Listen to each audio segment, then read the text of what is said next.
30 years of investigation as a scientist have convinced me that the evidence is overwhelming that planet Earth is being visited by intelligently controlled extraterrestrial spacecraft. In other words, some UFOs are alien vehicles.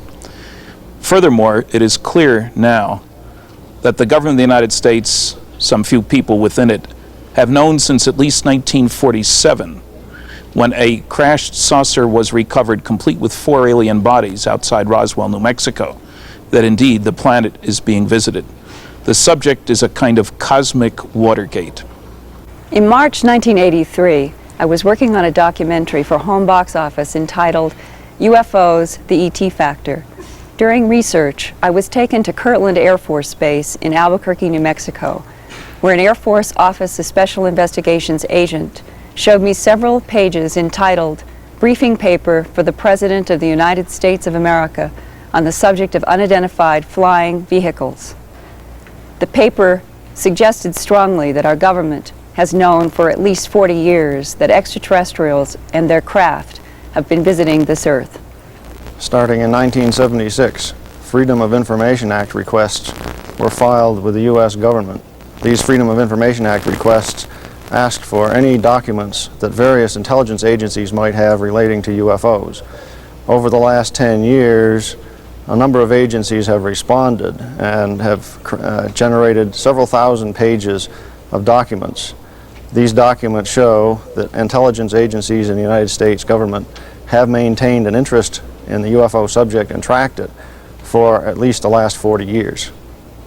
Since 1975, I've worked with nearly 200 people who have reported in great detail having been abducted and having been taken aboard UFOs for very bizarre physical examinations. This sort of procedure takes place from childhood on, as if these people are being followed like a tagged animal, something of that sort. I've worked with Army officers who have been abducted, psychiatrists who have been abducted, scientists who have been abducted, police officers, people from every walk of life. This is the core meaning of the entire UFO phenomenon. They are interested in us and they are studying us involuntarily. Welcome to Summit University Forum, where the flame of freedom speaks. I'm Elizabeth Clare Prophet. Historically, Americans have been called to be the keepers of the flame of liberty, and that liberty depends on innovative thinkers, the free exchange of ideas, and people with a can-do spirit. The flame of freedom speaks, the flame of freedom within each heart, the flame of freedom saith unto all. The forum you are about to see was filmed before thousands assembled at the Royal Teton Ranch in Park County, Montana. This week, you'll hear the fourth of 5 segments of Elizabeth Clare Prophet's interview with 4 of the nation's leading authorities on UFOs: Stanton Friedman, Linda Howe, Dr. Bruce Maccabee, and Bud Hopkins. Their topic, alien spacecraft and government secrecy. In Part 3, they discuss the recovery of a saucer with 4 alien bodies that crashed near Roswell, New Mexico in 1947. Today, they will discuss the mutilation of animals by aliens in spacecraft and a presidential briefing paper on the subject of unidentified flying vehicles. Linda, in 1980 you made a documentary on animal mutilations. I'm very interested in seeing what you discovered about this very bizarre phenomenon. Well, I think that it's clear that the UFO story is a complicated jigsaw, and we are today and tonight we're trying to deal with some of the facets that include human abductions, that include at least a 40-year plus suppression by the government of many pieces of this story for reasons that may be valid if we knew the whole truth, and in some cases may not be. And when I did A Strange Harvest, this was a 9-month work in terms of getting this far, but it is now more years later and the phenomenon continues, and it is part of the ongoing and very parallel aspects of the UFO phenomenon that include everything we're talking about tonight. So if we could see these excerpts now, I believe it will help clarify why we are here with animal mutilations as part of this discussion. Good, let's do it.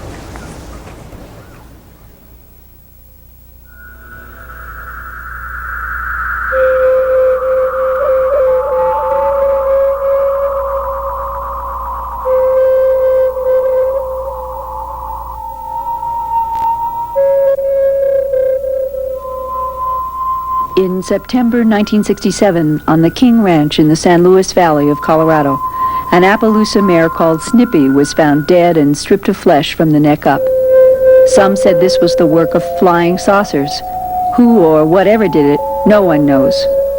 Since that time, and perhaps even earlier in this century, thousands of cattle, horses, and other animals have been cut up in strange ways throughout the United States, Canada, Puerto Rico, Panama, the Canary Islands, and possibly other South American and European countries. Some people call it cattle mutilation. Whatever it's called, it's a strange harvest. Parts missing are usually an ear, an eye, the tongue, the lower jaw is stripped of all flesh, the sexual organs are cut out, the rectum is cored out, and in some cases, the blood is gone. Adding to the mystery is lack of tracks or other evidence. Mutilated cattle have been found on wet sand or rain-soaked ground with no tracks around them, not even their own. The very first one we had was southwest of Sterling. When we first looked at it, it was just unbelievable that you could take an animal and do this too without leaving some kind of track, some kind of evidence behind, such as cigarette butts, matches, handprints, footprints, but there was nothing. The animal looked almost horrible, and it was something that I didn't really want to believe then. And there was, we probably had 5 or 6 others before I really did believe something strange was going on.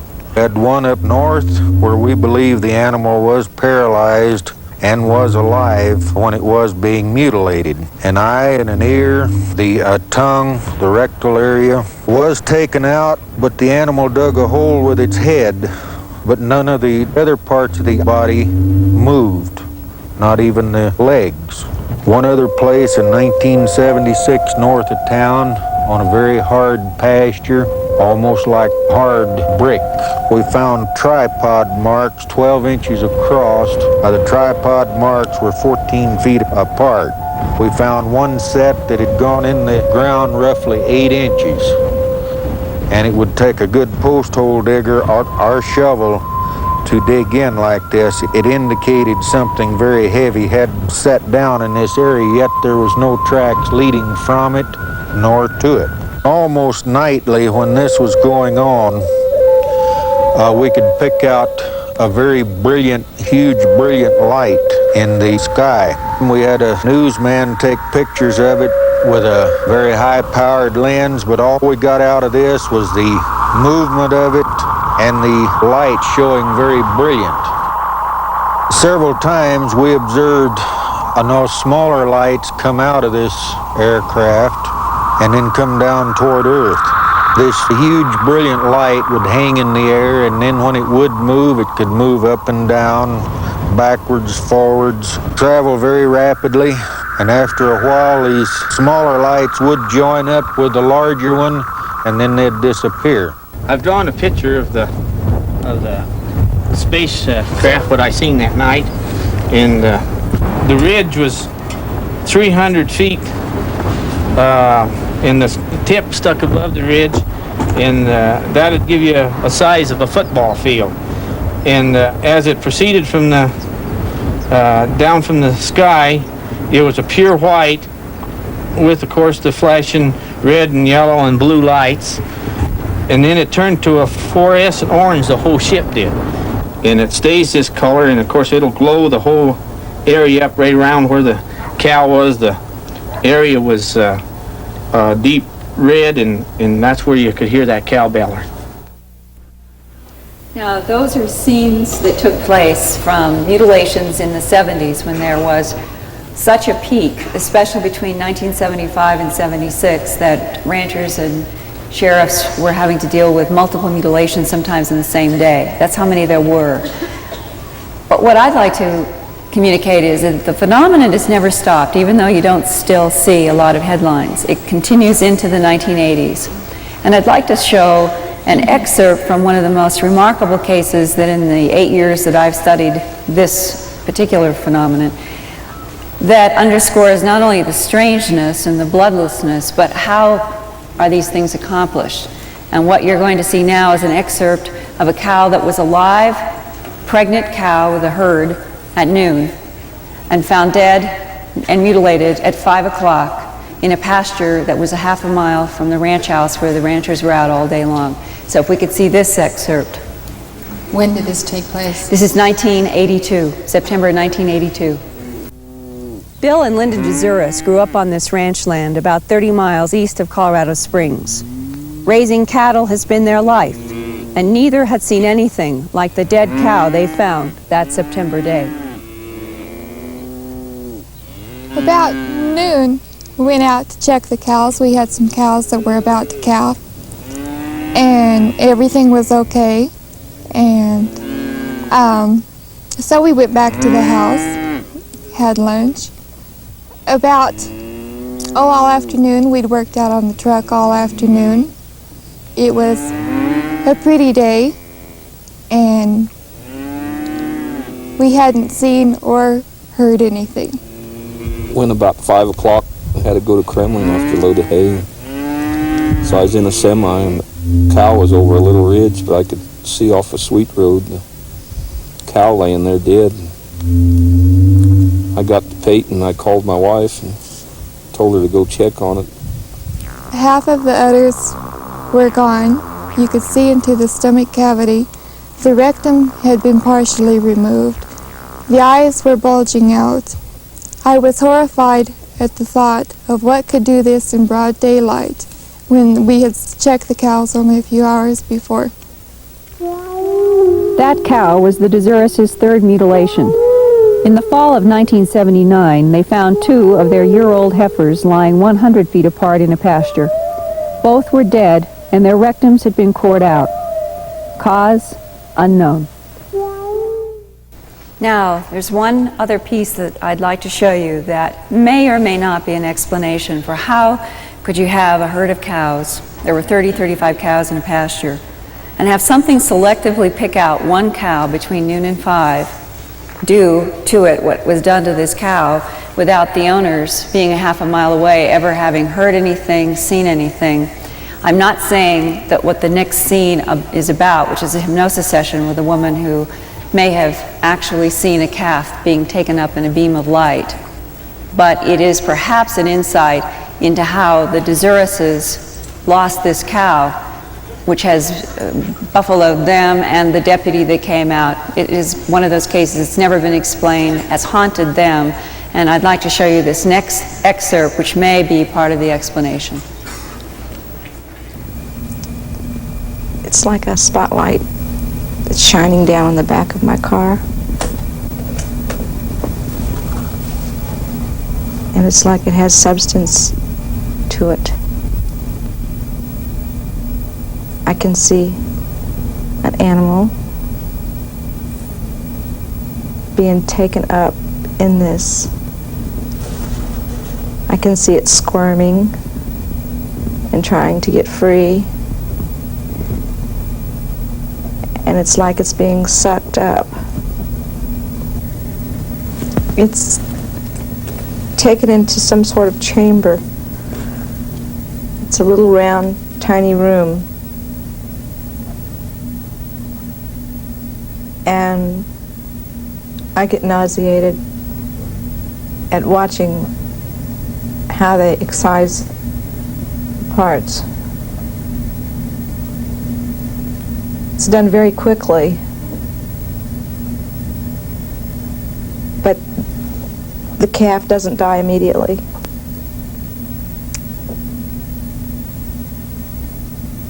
For some reason, the calf's heart isn't taken, and I don't know. It seems like it's still living, and that upset me very much. Okay, just let yourself focus on what is happening inside the craft. Be aware of who is around you. It's okay. You'll be able to describe who is standing around you.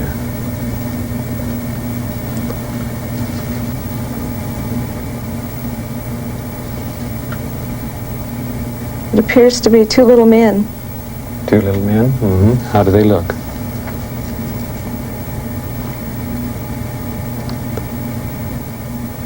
They look Their hands look funny. They have long claw nails, like. Okay, they have very large eyes. They're very hypnotic. Like, they're so big that, and they don't blink. Their eyes do not blink. It's almost like, I guess, a snake. They were very snappy about their movements, and they knew exactly what they were doing. At one point in the hypnosis session, Judy doesn't understand why she can see her daughter Cindy in the car 1 minute and gone the next. Breathing deeply and easily, let yourself relax. You can be aware of yourself standing by the side of the car. You can be aware of yourself standing in the craft. And now let yourself be aware of where Cindy is.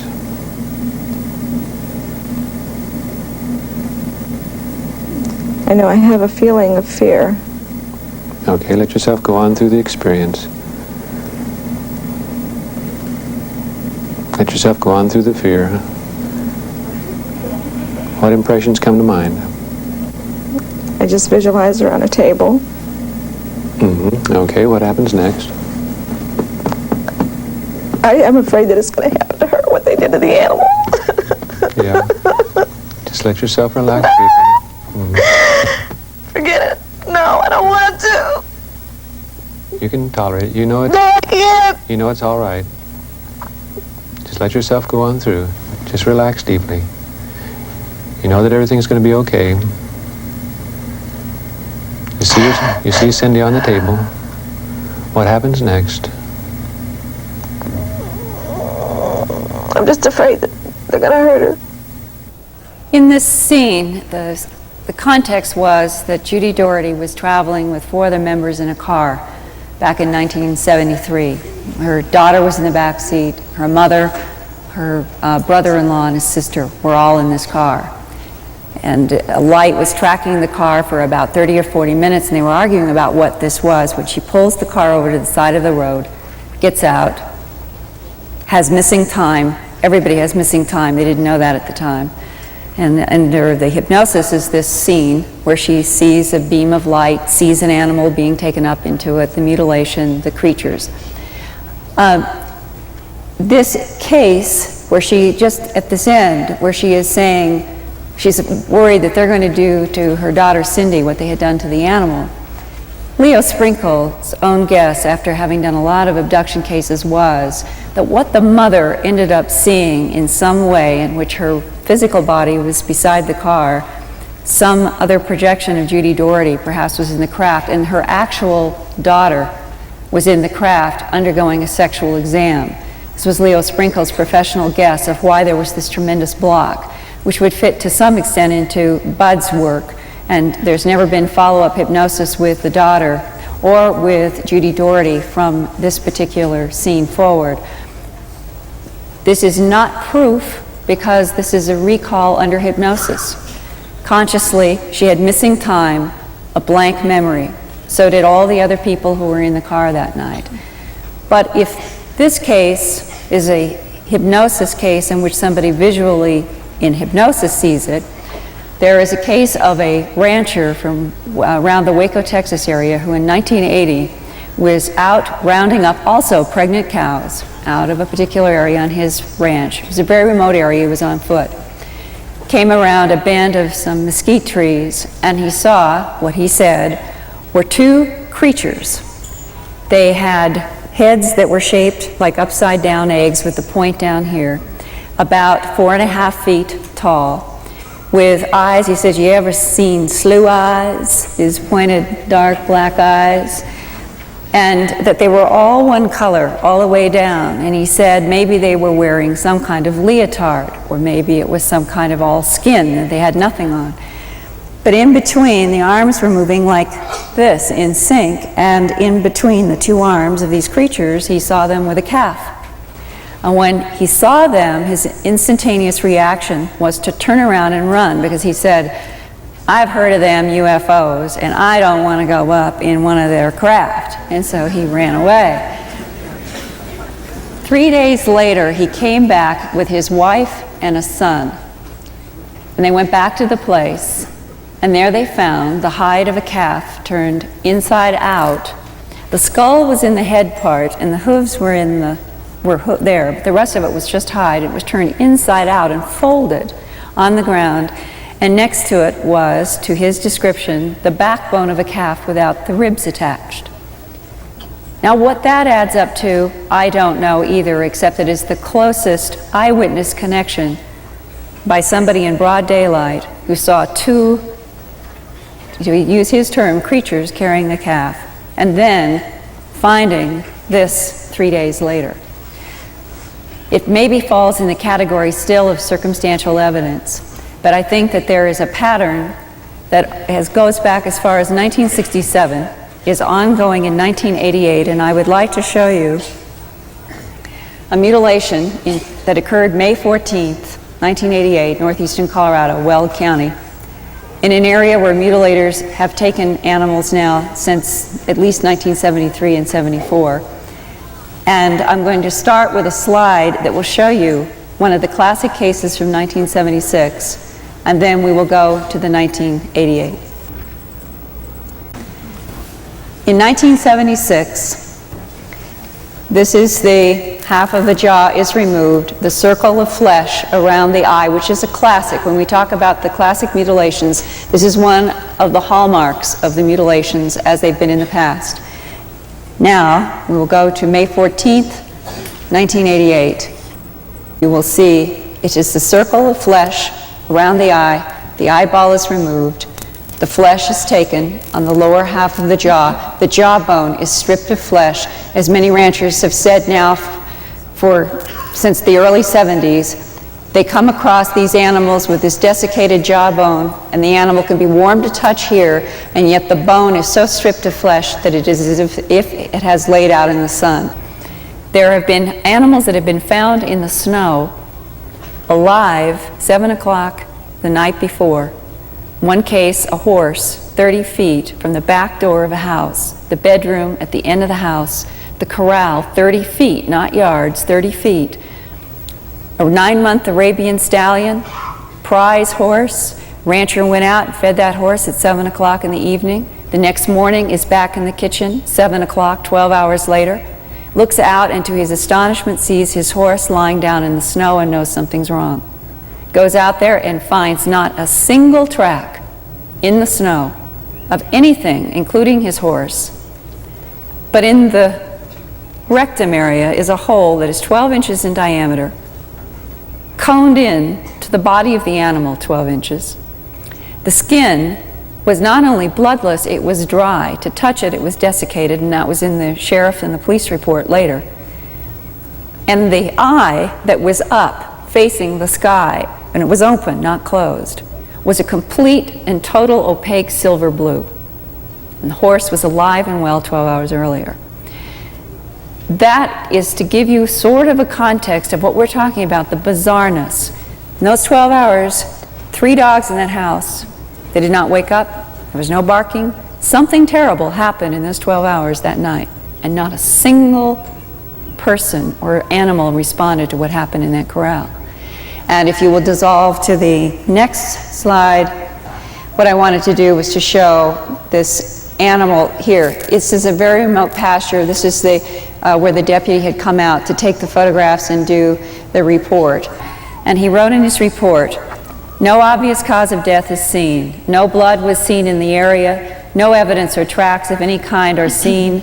The calf is not bloated, chewed on, and little maggot formation is seen. Distinct cut marks are seen removing the right eye and skin and tissue on the lower right jawbone. The tongue is missing and the throat is opened where the windpipe or the trachea was removed with very clean cuts." This sheriff's report, these photographs, you could go into dozens of files from Canada through the United States, through Mexico, Central America. The United States and Canada, in terms of reports, I'm the most familiar with, but I know that the same sort of thing has happened in other parts of the world. Cases in Australia, Canary Islands off the coast of Africa, parts of Western Europe. It is not confined to the United States, it's not confined to the West. This is a part of the UFO phenomenon, associated with strange lights, strange craft, and the motive and the reasons can only be guessed and speculated at, but the one that seems to be the most suggested now is it is a harvest, and it is a harvest of parts in which the DNA is used for reasons that are unknown. That is the current day speculation. Why are they leaving the evidence? Are they trying to condition us? It's a good question, and it's a question that's come up with law enforcement from the very first time that I started investigating the story. A man who was director of the Colorado Bureau of Investigation sat across from a desk. He was not prepared to say on film, publicly, that he thought he was dealing with UFOs. He had to do the line that it was either unknown, or it was predator, or it was they weren't sure. But he said to me, the thing that's always bothered me in this whole investigation is why are these bodies being left to be found? That's not the way the government would go about, for example, if the government were following contamination. They could get animals, buy them, put them on government land, do whatever they were doing privately. The fact that all over the North American continent, just take Canada and the United States, that these animals have been found as if to be found, been found in bizarre circumstances since 1967, a long range of time in a huge geographic area. It's as if somebody out there wants us to be aware that they're doing this. I don't know whether it is to cause us fear, or to make us pay attention, or to completely confuse us, but the result is the residue of animal mutilations for these decades is anger and fear and dead animals, and if it's a one-way trade route, we aren't getting anything in return. If you consider the size craft that have been described, some of them are quite small. What would they do with a carcass in their craft? Some of them are quite big, too. Yes, the Judy Doherty case suggests that if they can take a calf up that beam of light and do whatever they do in the little round room, and they can drop it back down, her case is not proof, but it is perhaps an insight as to how they do this, why the animals end up not always in the pastures that they're taken. Many cases in where an animal is picked up in one pasture and found miles further away in another pasture. Well, you'd think with all of this technology they could also disintegrate the animal as they can desiccate soil. So it is like a willful choice to make sure that we are getting the fact that something bizarre is happening with these animals. Well, if you think in larger terms and bigger stakes, you can see how a population could be prepared for takeover by the simple belief that it has no means at its disposal to deal with this level of advanced technology. Well, the one thing about this story that feeds into something else that happened to me after this was done is that I started on a documentary 3 years after doing A Strange Harvest for Home Box Office. They had seen A Strange Harvest and they had come to me and asked if I would like to do a film that would go beyond A Strange Harvest of information that I had not been able to put in that film. So I began work on a documentary called UFOs, the ET Factor. And a series of events and people brought me to Kirtland Air Force Base on April 9th, 1983. And I was there with the idea that I was going to learn some information about an alleged UFO landing at Ellsworth Air Force Base in 1977 and 1978. And the man who was having the meeting with me and who was to provide information is the same Richard Doty that Bruce Maccabee has shown in the Kirtland document. His signature is at the bottom. And I am sitting near him at this desk talking about the possibility of UFO landings in Air Force bases, my event that I described with my brother. We also talked about what had happened in the Canadian-US border. We were talking about those sorts of things, and I was not learning much about Ellsworth when he reached over into the upper left-hand drawer of this desk where he was sitting and opened it, and he pulled out 8 by 10 brown envelope and turned to me and said, "My superiors have asked me to show you this." And as he pulled out these pages and he started to hand them to me, he said, "You cannot take notes, you can't ask me questions, and I want you to move from the chair that you're sitting in." My back was to windows. He said, "Because spies can see through glass, and I want you to sit there." And there was this big chair in the middle of the room. And I took the papers in my hand and I moved, confused. What is happening? looking at the title page, and it said briefing paper for the President of the United States of America on the subject of unidentified. It was flying or aerial vehicles. As far as I know, there was no date and there was no designated president. And the page continued with a dry listing of several crashes of silver discs and the retrievals of bodies described as being gray, hairless, what we are calling in an informal way grays. The description fits many of the creatures that have been drawn in Bud Hopkins' work.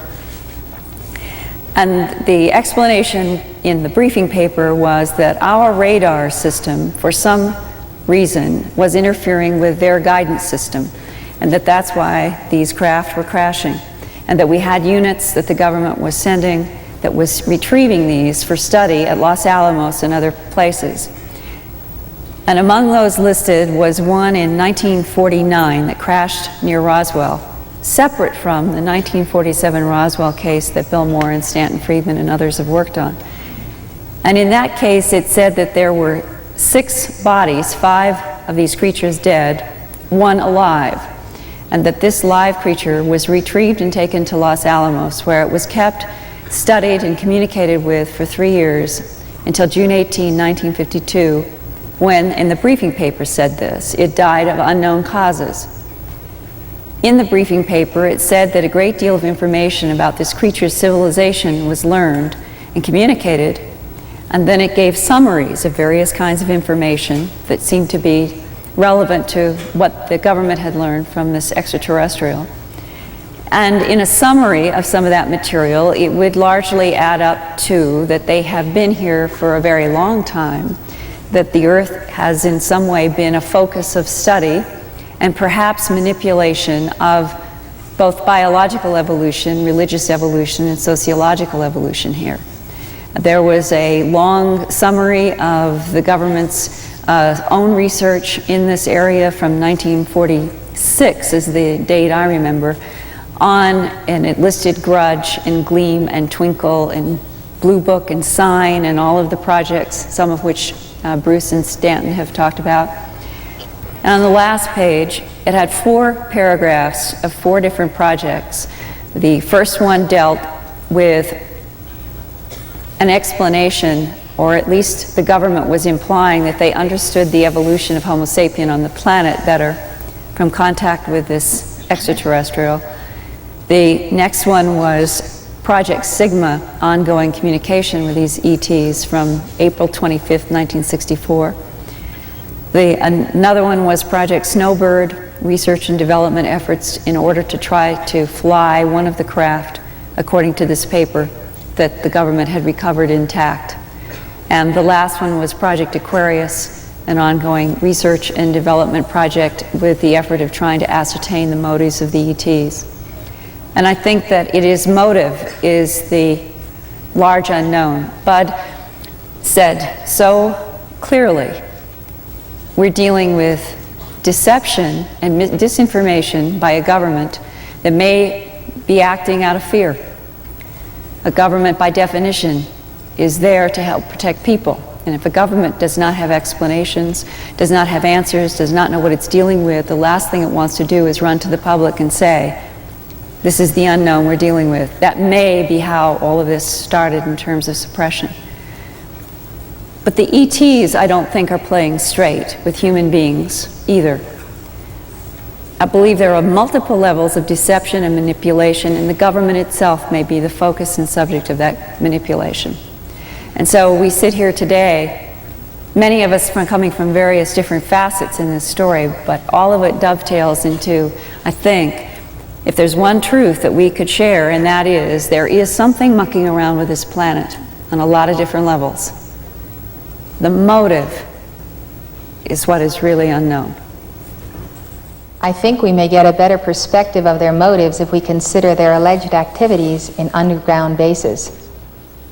A report we've seen of the Dulce Papers says that humans and aliens are conducting joint genetic experiments at Dulce and perhaps elsewhere. The report says that the aliens at the underground base put their hands in blood taken from cows and gain nourishment from it by absorbing atoms. Further, they create various types of creatures. One, a lab animal that is called a type 1 creature. It also says that they create a creature which is described as an almost human being. Real humans are allegedly used in the experiments and are bred with the almost humans. The report contains drawings which are said to be based on photos taken of the interior of the facility. There is a diagram of a network of sacs which look like animal bladders that may be part of a breeding experiment. There is a drawing of a vat filled with amber liquid with large pieces of meat submerged in it. There is also a drawing of tiny humanoids contained in something that looks like an artificial womb.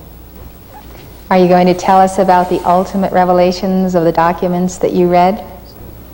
You want me to go into that? I'd like you to go into the Dulce project that they revealed.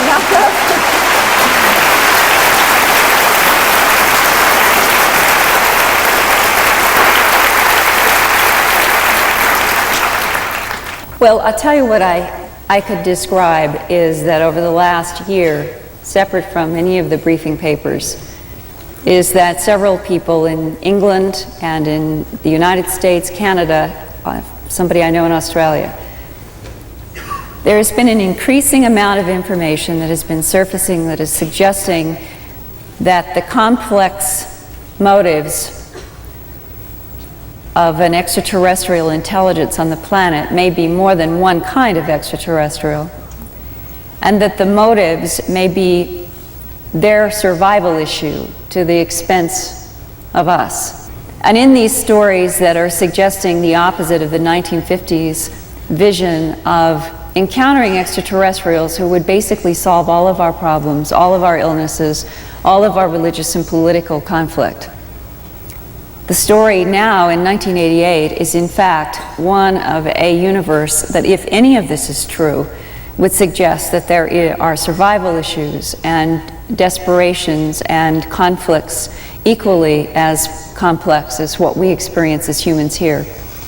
And that we ourselves may be in an ignorance is bliss state, defined so by governments who would prefer that we did not know, nor did we suspect that there were complex entities at work here. And part of this story, as it continues to unfold, but without proof, and that's the thing I have to underline, is that there are allusions to the possibility of underground facilities where some of this intelligence may or may not have its base when it's here. There is no one that I know who has any proof to any of this.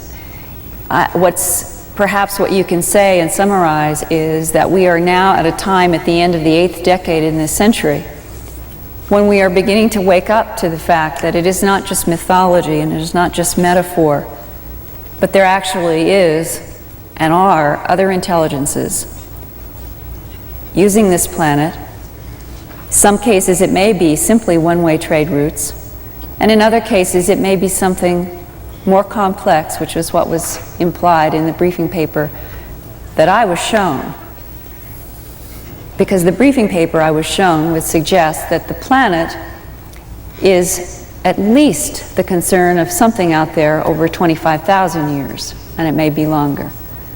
And if that's true, our waking up to it at this particular time means we're waking up perhaps at one of the ending acts of something that's ongoing. I would like to know the truth, and I'd like to have the world be able to just face whatever we're dealing with straightforwardly, and not with the idea that there's anything here that necessarily is going to destroy us. I don't live in fear, and I don't think that other people should either, but I think we have to face straightforwardly what is here. And there are a lot of people who are traumatized, and Bud has to deal with that every day.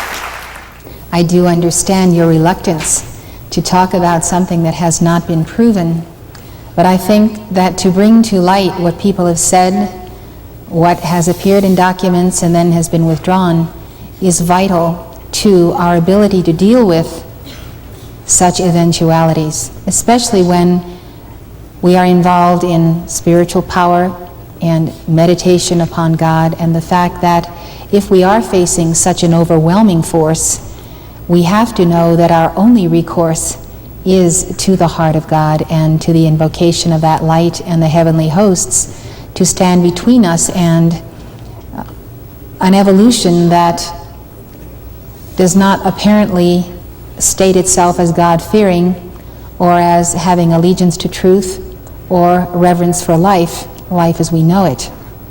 And so, having duly heard your statements regarding non-proof, I think it's important that we talk about what has been said and not fail to do so simply because there's no immediate proof. On the other hand, you don't want people to go off and react to something which ultimately might be disproven. Well, I don't think you have this to be a little audience bit is going careful. to react and to something not proven, but I think that we can be diligent about information. And if we draw a line and say, we will not consider this subject because it hasn't been proven, well, the proof may be in our own backyard and take us unawares. Elizabeth, I'd like to make a comment about this. That we had in the 50s, of course, the space brother mythologies that people were talking about, that Linda just mentioned, that they're here to help us and cure pollution, cancer, and everything else. And that had a very much of a wishful thinking base to it, and of course there was no real support in it anywhere in terms of actual events. We've also always had a kind of a paranoid possibility that goes all the way back to War of the Worlds and Orson Welles, and body snatchers are going to gobble us up, and they're here to swoop down on our supermarkets and us and everybody else. And that's a very natural human thing to think. Documents have floated around that have supported both ideas. Mm-hmm. In other words, there's allusion been made to some very shaky, historically shaky documents called the Dulce papers, which relate to some sort of plots and underground vats with pieces of bodies floating around and so forth. All may be true. All may very not be true too. Very well not be true. The point about this is we've had documents on both sides. Space Brothers documents, the Body Snatchers, which is the Dulce papers, documents that floated around. But the only safe way to proceed, as far as I'm concerned, is to try to find out what people are saying who have had these experiences and have actually interacted with UFO occupants. I've worked now with, as I say, maybe 200 people directly. I've certainly gotten piles and piles of letters and phone calls and conversations, and worked with a lot of other investigators.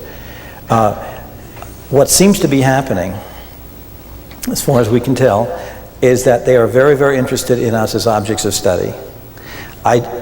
For instance, if they have this kind of power, they are not manipulating us. If we have implants, it isn't that somebody gets abducted and suddenly, as in the movie, starts looking very strange and acting oddly as if they've now become a kind of surrogate alien. We don't run into that. We run into trauma and that sort of personal horror, and it is horrifying to happen to people. But I have yet to see this much evidence from any of the abduction cases supporting the idea that we're about to be taken over, or that something in the nature of underground facilities with vats of bubbling pieces of bodies and all that attendant horror imagery, that any of that is true. Now, it may be true, but we have to be aware that if we have a tendency on one hand to talk about Space Brothers here to help us, we have a tendency on the other to have a sort of paranoid terror that we're about to be done in. So I don't think anybody here is advocating some kind of, hiding the worst. We'll hide the worst rumors on both. You won't hear a peep out of me about Shirley MacLaine's view of things. I had a long conversation with her once about this. I think it's total airheadedness, frankly, totally. That's about cute. The point is that she has a view of it. Now, on the other hand, I've gotten calls in the dead of night from people who were consumed with. A woman called me. She said, it's happening all over the Southwest. We're about to be taken over. The date is May 24th, blah, blah, blah. Well, this is now what? We're into July. She had her dates wrong. We're still waiting to be taken over. I think that we have got to be very cautious on those two extremes and find out what is happening. From the point of view of the abduction cases, they seem to be very interested in us in a long-term way.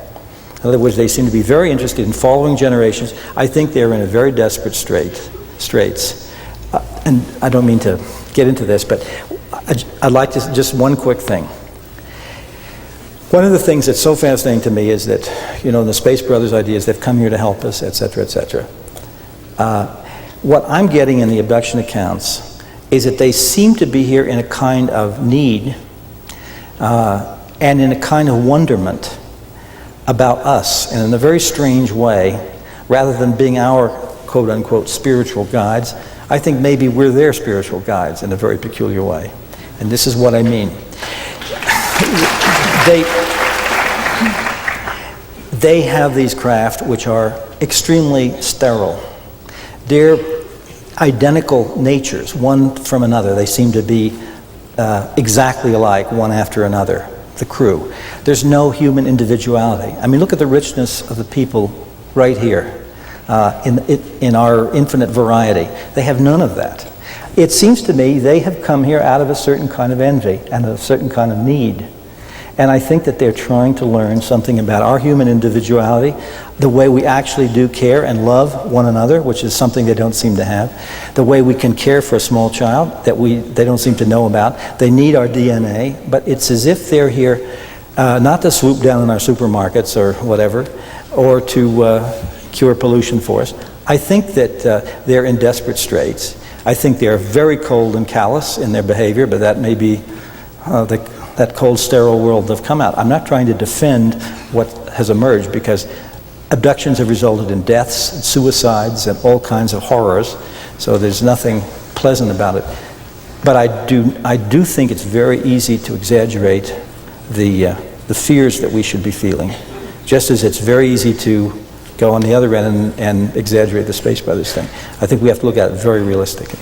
I do want to tell you very realistically that this is also a very special audience who did not buy the Big Brother theory, and UFOs are going to come and save us and lift us off the mountaintops just before nuclear war happens. Nobody here buys that, and nobody here is going to be terrified by the knowledge of such underground experimentations or interference with our military establishments and so forth. But as knowledge and as awareness, it becomes something that one can focus on in a profoundly spiritual way. And spiritual energy is superior to the most advanced technology. And when we realize that we do face powers that cannot be trusted, who act out of expediency, all of us... That's the government you're talking about. No, I'm talking about UFOs.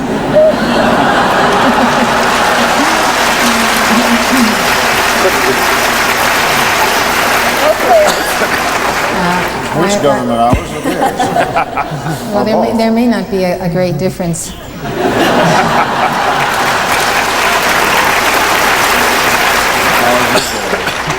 My point here this evening, and I think you have well made this point, is that to become aware in a heightened sense of what you have discovered and spent so many years of your lives documenting is a goad, and should be a goad to all spiritual people, that since we are in a civilization that destroyed itself 12,500 years ago in Atlantis, and we are that young in the rebuilding of our technology, that we do not have the means, in a physical sense, to deal with this type of an adversary, whether that adversary has any intentions or not.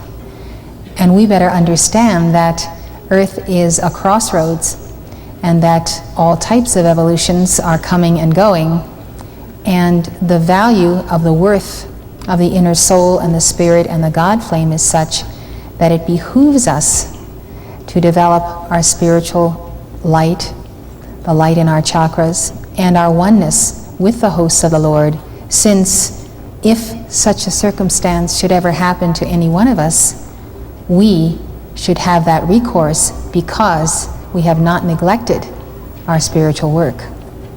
So to show the extremes of benignity and callousness is only to expand, let's say, the elasticity of the mind to recognize that we may in our lifetimes, individually or as a planet, have to deal with forces that we may determine here and now that we shall survive, and that some may not survive for their very fear or unpreparedness. That's why I think these things ought to be put out on the table. Two postscripts, perhaps, that are worth at least thinking about. Symbiotic relationship has been suggested before, that Bud used the term desperate, and it's come up in a lot of abduction cases, at least a sense, an intuitive sense, that what they were dealing with, they were desperate quality. If in fact these are ETs that are trying to survive and they are underground here, it may not be because they have an insidious plot to take over the world. It may be that it is the only way that they can be here, and it's underground, and it in some strange way is a symbiotic relationship with us who generally live above ground. Second thing is that, to clarify the background behind the Dulce papers, allegedly the source was a Central Intelligence Agency man who was in one of these underground facilities, saw some things, discussed it with another person, and the Dulce papers were drawings from what this alleged CIA man saw underground. Well, to some of us, when we saw these papers, and I'm speaking from my personal reaction, it fit into another case known as the Cimarron case, another abductee, 1980. It was similar to, slightly different, had pieces and echoes of a lot of the invasion scenario of the last year or 18 months.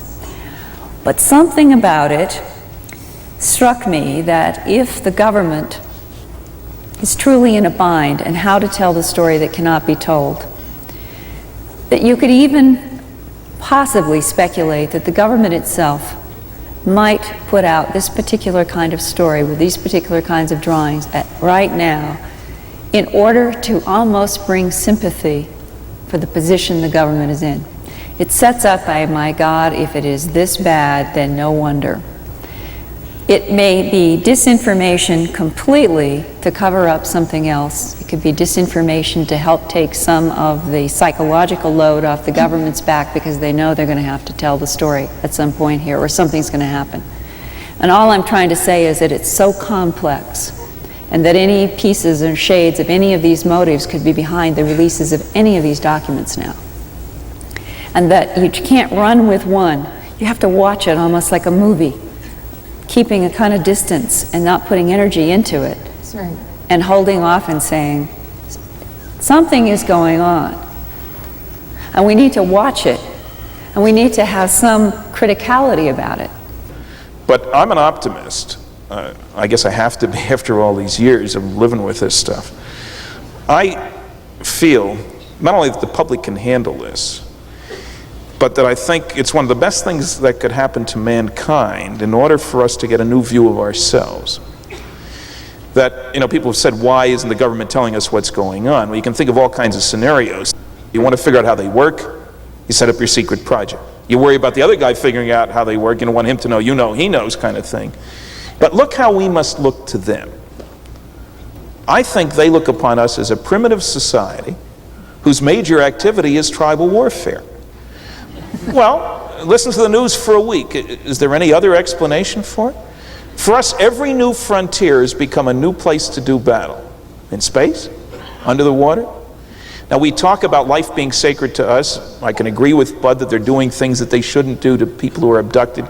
And yet, if you stand back, you say, these guys consider life important, these earthlings?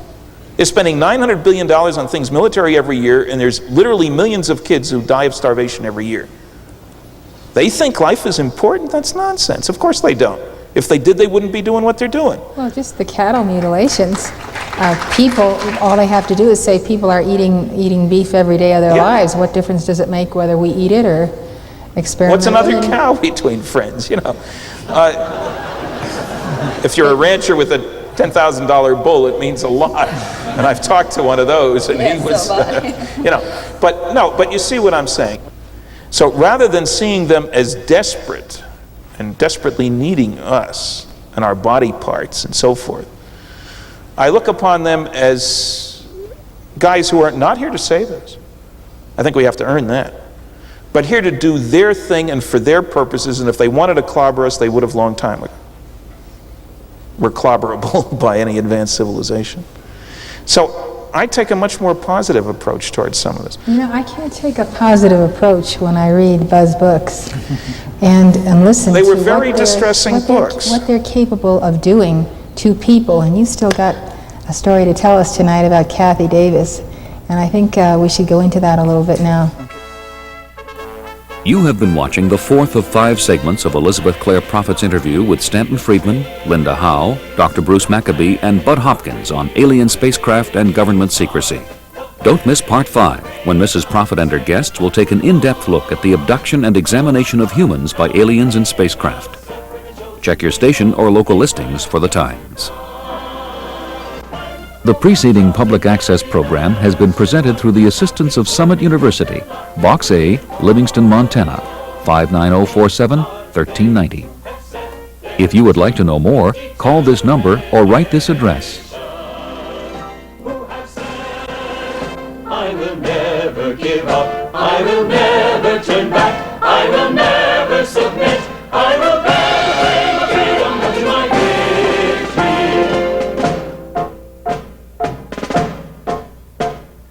I am freedom and I am determined to be freedom.